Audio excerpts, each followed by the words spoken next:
Hello, teachers. I'm going to give you a quick tour of the teacher dashboard. So you can access your dashboard anytime from the menu, click dashboard. It'll take you here, and then just go into the students tab. Here you'll see a list of your students as well as a scoring requirements section, which I'll come back to in a second. So for each student, there'll be a see progress link. Click that, and you can see their progress. It'll tell you what lessons they've finished, as well as the score they achieved in those lessons.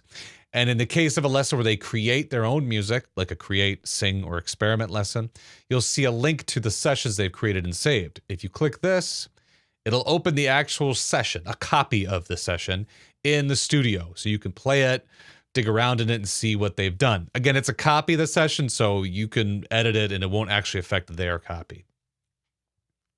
Back in the dashboard, this scoring requirements section is something we added in version 1.72. So we made the scoring more lenient for subtle things in version 1.72, like velocity, legato, these kinds of things that can be really subtle and become particularly difficult to hear as you get into the more advanced stages of the course, when the music just becomes more complex. We changed it so that those things by default won't affect your score, but instead will turn light red if you get any of them wrong, so that you can see they were wrong, but won't affect your score. It's kind of like our way of saying, this is subtle, we want you to hear it, but keep going. Let me give you a quick example. There's a link in the description under this video that'll give you a full rundown of all these new subtle scoring things, but I'll give you just a quick example here. Here I'm in a velocity lesson, and this is correct, but I'm going to intentionally get one of the velocities wrong and submit it. So you can see I got 100% with an asterisk, which means I missed something subtle. And you can see that this incorrect velocity here is light red as opposed to the usual dark red. If I fix it, it's correct. Unfix it, it's light red. Again, this is our way of saying, hey, you got this wrong. Take a listen, but it's probably subtle, so it won't affect your score. Now, by default, this is how it works for all users now. And if they want it to be more difficult, they can always go into preferences. And here they can, in this case, include velocity in the scoring. Now it will affect their score like everything else. And this applies to legato, grace notes, as well as hi-hats that are played at the same time as snares and claps. However, you as a teacher may want control over this. Maybe you like the leniency, you leave it as is. Maybe you want it to be harder for them. So here in the dashboard, you can change from allow students to set scoring requirements to set student scoring requirements. Now they can no longer change those settings in preferences. You have control over them.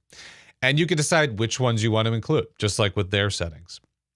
Include the velocity, legato, whatever works for you. In addition to these settings, you can also set the initial mind's ear pass percentage. What is that? Well, let's head over to a mind's ear. Some of them have this pass percentage feature. As you know, to complete one rep in a mind's ear exercise, you have to get it perfectly correct, 100% to pass. That's what it shows here. However, if you get 3 wrong, it then will unlock the next option, which is 90% to pass. So this allows users to kind of take it easy on themselves if they're really struggling. Some users want to start at a lower pass percentage. So we added the ability to do that by going into preferences and changing your initial mind's ear pass percentage. Right? Maybe you want it at 90. Maybe you want to start at 80.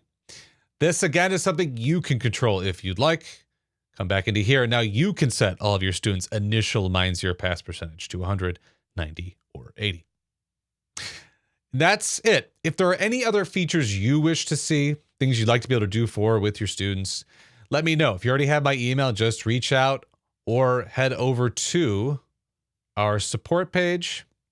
Go open the submit a request link and send me a message there. I love feedback, so any and all ideas are welcome.